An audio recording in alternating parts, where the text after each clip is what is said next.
Hello, it's Adedoyin Jaiyesimi here and welcome to my YouTube channel. Today I'm going to talk about the soft skills that have helped me to excel in my comms career so far.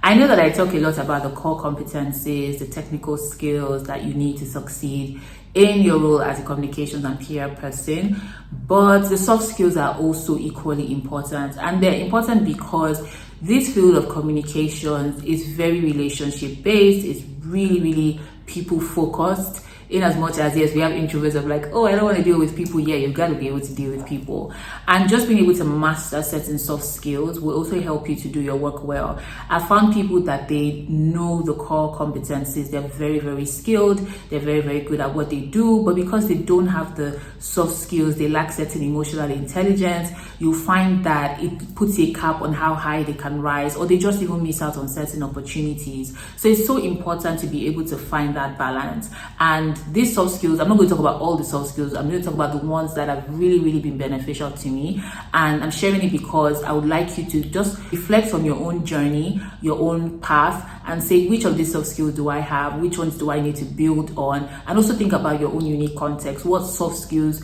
do you believe will help you to also rise and grow in your career as well? The first soft skill that I would emphasize is attention to detail. I mean, I'm always so blown away when I meet comms and PR people that don't pay attention to detail. And I'm wondering, how do you do your work well as a communicator if you're not paying attention to detail, if you're not understanding certain nuance? So sometimes somebody will send me a document, they've typed it, whether it's a blog post, it's something that I need to review, and this thing has several font sizes. And you're like, oh, we didn't see it. I'm like, how do you not see that there are different font types and different font sizes? This thing is just disorderly, it's not properly aligned. And it may seem like, oh, this is not a big deal, but it does, because a part of comms, there's visual communication, how things look, how they appear, the orderly nature of it, there's a science to it. So if we're not able to pay attention to detail, how are you even able to advise your clients? How are you even able to show them that you're thinking about certain things, you're thinking about the things that they're not seeing? So for me, attention to detail is so important. I listen to what people are saying, I listen to what they are not saying, I observe their body language, I ask further questions so that I understand the full picture of what it is that's being done, so that I can give the right counsel, so that I can even get the right result. So attention to detail for me has been really great, and I believe it's something that has helped me to grow in my career. The second one, which is tied to attention to detail, is commitment to excellence. I can talk about this all day. My personal commitment to excellence really flows from my faith in God.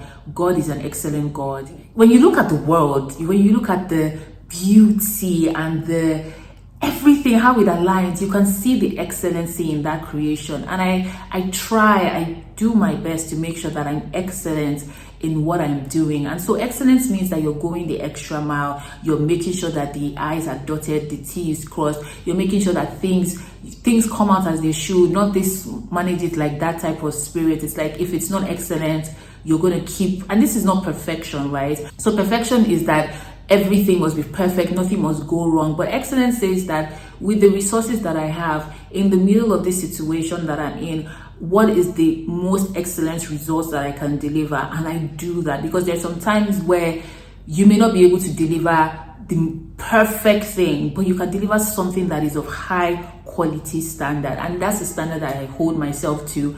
And it's one of the reasons why the number of my clients is like, look, if Adedoyin is on a trust that you will get the very best. And that for me is my personal commitment as a professional. Give my very best, give my very best to myself, give my very best to my clients. It means that I'm doing the research, it means that I'm double checking things, it means that I'm just making sure that everything is to the required standard. Please pay attention to how committed you are to excellence in your work. The next one is integrity and ethics. And I'm going to do a separate video. In fact, I've been wanting to do this for a few weeks now, to talk about ethics. More and more, I'm seeing that there are certain comms and PR people that don't understand ethical boundaries and guidelines.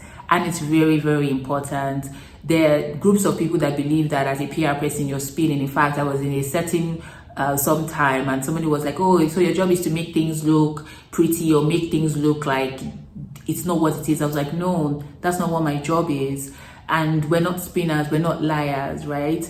And so integrity is so very important. I hold myself to high standards of integrity. I have to ask myself literally, what would Jesus do? Because that's my guiding line. And you have to be able to adapt to certain ethical standards. And what that has meant for me is that there are certain briefs that I will not take. There are certain projects that I will not work on, irrespective of how much you're going to put on it, irrespective of how much I even need that money, because I hold myself to a certain level of ethical standard and integrity. And you should, especially if you want to have longevity in your career, if you want to be able to sleep well at night. I don't know how people do unethical things, and then you'll now be sleeping. I don't know, maybe people do it, but for me, no. So for me, integrity and ethics, it shows. And I had many referrals based on that, because I would, even in terms of advising my clients, when I feel like they're crossing ethical lines and boundaries, I will tell them, and they wish not to follow my counsel or advice, I will withdraw from it, because my name is worth more than the fee that you want to pay me. So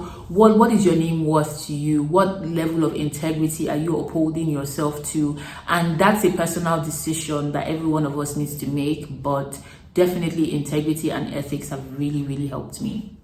The next one is punctuality. Punctuality seems really trivial, but I found that it has given me this track record of being someone that's dependable.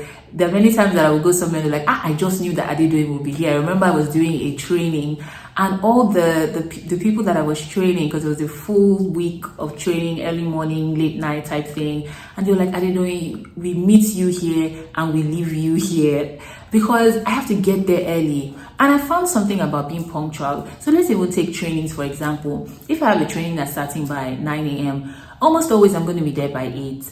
And what that allows me to do is allows me to set up, it allows me to understand the space, just get familiar with the environment. And then as people come in, it allows me to start having conversations with them. And in the conversations that I'm having with them, they're also saying things that is even helping me in the work that I'm doing. So I find it really beneficial to actually show up to places on time. And what that has also helped me over the years is that in times where I'm not able to show up on time, maybe because there's traffic or something extraordinary happens, people will be like, something must have gone wrong. This is not Adedoyin. Adedoyin always shows up early. So I have a reputation that people can actually vouch for. It's the same thing when talking about excellence, because people expect it. If something happens that falls below my usual quality, they'll say, something must have gone wrong. This is not Adedoyin standard. And that's really helpful. You don't want to be the person that you always show up late, and the day that you attempted to even show up early and something, there's sometimes, especially if you live in Lagos,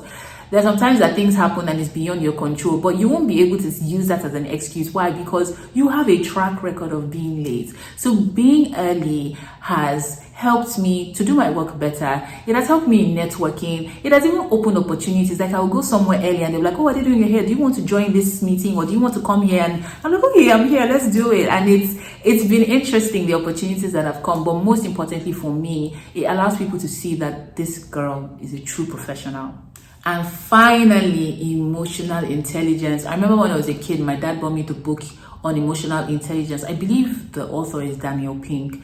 It's very important for you to have emotional intelligence, especially in this work that we do, because there are times that colleagues, bosses, clients are going to say things to you or do things that you'll just be like, is everything okay? But you cannot shout on them. It's not acceptable to shout on them. They may press your buttons, but how you react and how you respond is very important. And I'm not saying allow people walk over you, but you have to respectfully draw the line. There's no reason why you should ever shout on your boss, on your colleagues, swear at them, or behave in any funny type of way that is unprofessional, no matter what they do. Like, some people say, oh, but she did this, but she did that. I was like, yeah, but you have a choice on how you would respond. And so emotional intelligence is very critical. And I've seen this play out in so many different ways. Somebody, maybe you're doing an event, and events are high pressure scenarios, right? Maybe the vendor is acting really funny, and this person goes off on the vendor, and the CEO is right there watching everything unfold. It's not a good look. Yeah, so I always try to make sure I'm mastering emotional intelligence. And it's mastery and it's a journey, because things can be done to you that will just make you want to lose your cool, but you have to be determined that I will not lose my cool. You have to be determined that I will respond very professionally. Sometimes what I've started adopting is silence. I would remove myself from that situation, breathe in, breathe out, and then come back and engage. I found techniques and tactics that work for me, especially in high pressure scenarios, because a lot of what we do, some of it is also high pressure as well, right? So being emotionally intelligent, that it also means that you know when to say certain things to your bosses, when to say certain things to your clients. You're able to read the room.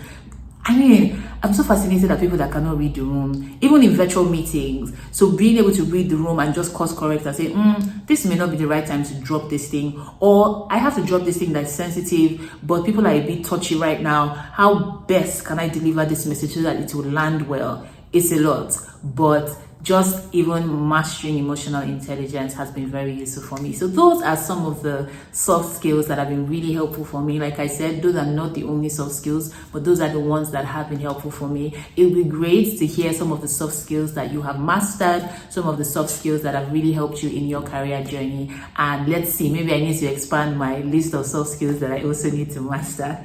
Thank you for watching. Bye.